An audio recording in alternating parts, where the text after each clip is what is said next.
ऐसा इस संसार में शायद ही कोई होगा जिसे धन दौलत मान सम्मान नहीं चाहिए।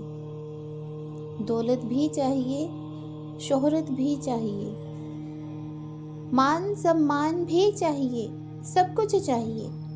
अच्छा घर चाहिए, अच्छी गाड़ी चाहिए। भगवान से मांगते भी हैं। किसी को ज़्यादा चाहिए तो किसी को कम चाहिए, पर चाहिए सबको। भगवान कहते हैं मैं तुझे सब कुछ देने को तैयार हूँ। जो तुझे चाहिए, जो तू मांग रहा है, मैं वो सब तुझे दूंगा। लेकिन इसका दुरुपयोग किया या अहंकार किया तो मैं सब कुछ वापस ले लूंगा। जो देना जानता है वो लेना भी जानता है। अरे कोई इंसान को क्या देता है?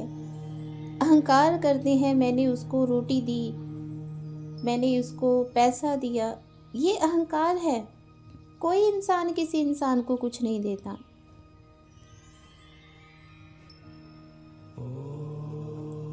अरे इंसान को क्या देता है? तो कौन देता है? वो भगवान देता है। इंसान की इतनी औकात नहीं है कि वो किसी को कुछ दे सके। देने वाला तो वो भगवान है। और वो भगवान जब देने पर आता है तो ढेरों पर ढेर देता है, और जब लेने पर आता है तो चमड़े भी उधेड़ देता है।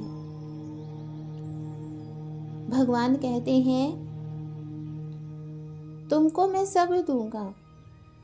जो तुम्हें चाहिए, जो तुम मांग रहे हो, वो मैं तुम्हें दूंगा, पर उसका सदुपयोग करना, दुरुपयोग मत करना। जो भी धन दौलत मान सम्मान जो भी मिले, उसका सदुपयोग करना। अब कोई बैठ जाता है बड़ी पदवी पर तो वो रिश्वत लेना शुरू कर देता है। अगर किसी को धन दौलत मिल जाता है और वो अपने किसी सगे संबंधी या रिश्तेदार की या किसी दोस्त की मदद कर देता है तो वो उसको जताना शुरू कर देता है, मैंने तेरी मदद की, मैंने तुझे पैसा दिया। ये अहंकार है, ऐसा मत करो।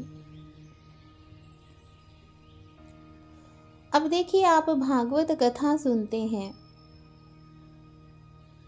तो क्या आप भागवत कथा रूपी अमृत का सदुपयोग करते हैं?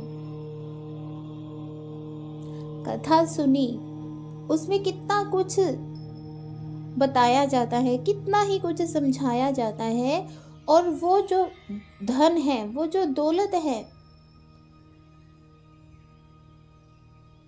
जो कथाओं के द्वारा आपको प्राप्त हुआ, कौन सी दौलत, कौन सा धन?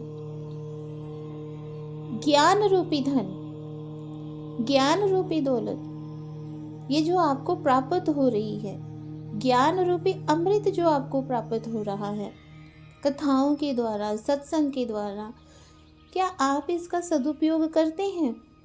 इसका सदुपयोग कैसे होगा? आपने जो कथा में सुना, अगर आप एक कान से सुनकर दूसरे कान से निकाल देते हैं तो ये कथा का दुरुपयोग है। ये कथा रूपी अमृत का, कथा रूपी दौलत का दुरुपयोग है कि उसे आपने सुनकर अनसुना कर दिया। जितनी देर आप बैठे हैं, आप सुन रहे हैं, उठकर जब आप घर जाने को खड़े होते हैं तो पल्ला झाड़ते हैं, उसी तरह आप अपने जो भी सुना उसको भी झाड़ दिया।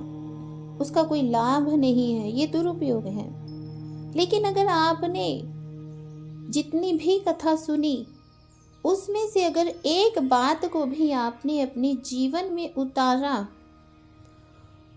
एक बात को भी जीवन में उतारा, अपने बच्चों को उस बात को सिखाया, अपने परिवार के अन्य सदस्यों को वो बात आपने सिखाई, अपने रिश्तेदारों में, अपने दोस्तों में उस बात की चर्चा की, आपने 4-5 घंटे की कथा सुनी, आपको केवल एक ही बात याद रही और उसी बात की चर्चा आप सब में कर रहे हैं। उस बात को आप सब में फैला रहे हैं और कोई दूसरा अगर उस बात को सुनकर उसे अपने जीवन में उतार लेता है तो ये कथा का सदुपयोग है।